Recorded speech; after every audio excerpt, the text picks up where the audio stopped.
को नमस्कार। तो प्यारे बच्चों, आज के अपने हिंदी विषय के तासिका में इकाई 2 के अंतर्गत हम देखने वाले हैं आज के इस सदी में कोरोना जैसे महामारी में अस्पताल किस तरह की भूमिका निभा रहे हैं, अस्पताल का महत्व किस तरह है।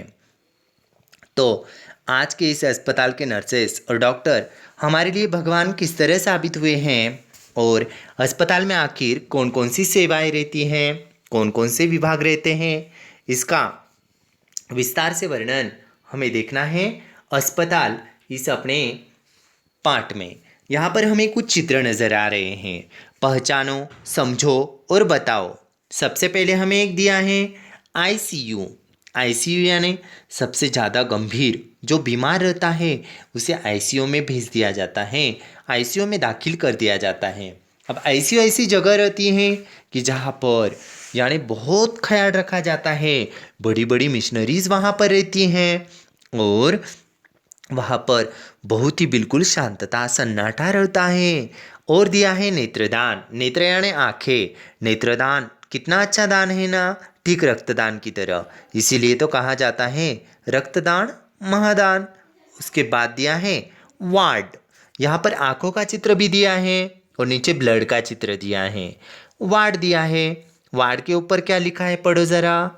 रोगी से अधिक बातें न करें, यानी हमें जो रोगी हैं, जो बीमार है, उससे अधिक बातें नहीं करनी है, उनसे कम से कम बातें करने की सलाह सुझाव हमें दिया है। यानी जब भी हम अस्पताल में जाते हैं ना, हमें एक बात याद रखनी है, रोगी से कम बातें करनी है, बस शांतता वहाँ पर बनाए रखनी है ताकि अपने वजह से रोगी और बीमार जो व्यक्ति है उन्हें कोई दिक्कत ना आए, कोई परेशानी ना आए। रोगी से मिलने का समय सुबह 8 से 10 बजे तक, शाम को 4 से 7 बजे तक। देखो बच्चों, यानी जब भी हमारे घर वाले, रिश्तेदार, मेहमान जब बीमार होते हैं ना, जब हम अस्पताल में जाते हैं ना, अपनी जिम्मेदारी है कि सबसे पहले हम इंक्वायरी करें कि अस्पताल का रोगी से मिलने का समय क्या है, बीमार व्यक्तियों से हम किस अवधि में मिल सकते हैं, मिलने का सही समय क्या है, इसके बारे में जानकारी प्राप्त करें और उन्हें परेशान न करें। फिर दिया है शांति बनाए रखें। जब भी हम अस्पताल में जाते हैं तो अपनी जिम्मेदारी है कि अस्पताल में हमें शांतता बनाए रखनी है, शांति बनाए रखनी है ताकि वहाँ पर हम किसी को अपनी वजह से परेशान न कर सके। इसीलिए अस्पताल में शांति बनाए रखना अत्यंत आवश्यक है। उसके बाद नीचे संदेश दिया है छोटा परिवार सुखी परिवार। छोटा परिवार सुखी परिवार यानी कि आज के इस सदी में बढ़ती हुई आबादी ध्यान में रखते हुए देखिएगा छोटे परिवार को किस तरह सुखी परिवार कहा गया है। कूड़ादान। जब भी हम अस्पताल में जाते हैं ना, तो कूड़ेदान का उचित प्रयोग हमें करना है और कूड़ा कूड़ेदान में डालना है। तो बच्चों, अस्पताल इस चित्रों से हमें अलग अलग यहाँ पर विभाग नज़र आ रहे हैं। देखेंगे फिर से। आईसीयू, नेत्रदान, रक्तदान, महादान। वार्ड, रोगी से अधिक बातें न करें, रोगी से मिलने का समय सुबह 8 से 10, शाम को 4 से 7 बजे तक, शांति बनाए रखें, छोटा परिवार सुखी परिवार, कूड़ादान आदि सूचना फलक हमें नज़र आ रहे हैं।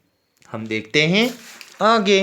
आगे हमें क्या दिया है, पन्ना नंबर 28 पर देखिएगा ज़रा क्या दिया है। कहा है बेटी युग। बेटी, देखो बच्चों, जिस तरह बेटा होता है ना, ठीक उसी तरह आज का युग बेटी की शिक्षा की ओर किस तरह सचेत है।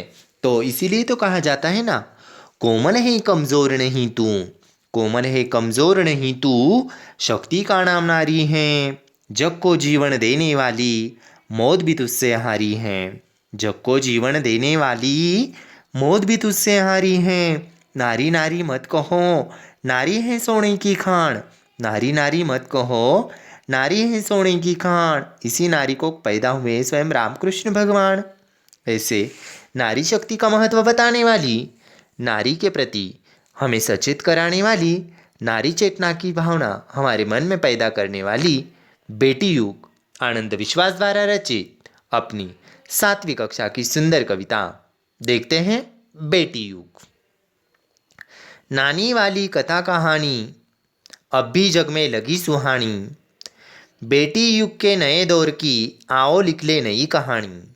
बेटी युग में बेटा बेटी सभी पढ़ेंगे सभी बढ़ेंगे। फौलादी ले नेक इरादे खुद अपना इतिहास गढ़ेंगे। देश पढ़ेगा देश बढ़ेगा दौड़ेगी अब तरुण जवानी। नानी वाली कथा कहानी अब भी जग में लगे सुहानी।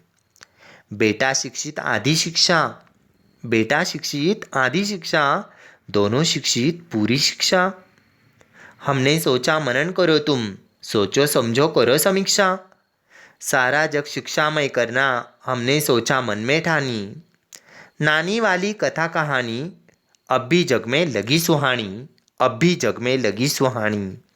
अब भी जग में लगी सुहानी। बच्चों, उम्मीद करता हूँ कि ये नानी वाली कथा कहानी और आज जग में किस तरह सुहानी लग रही हैं इसका वर्णन यहाँ पर बेटी युग में किया है। अगले तासिका में हम बेटी युग इस कविता का स्पष्टीकरण देखेंगे। तो मिलते हैं अगले तासिका में। धन्यवाद।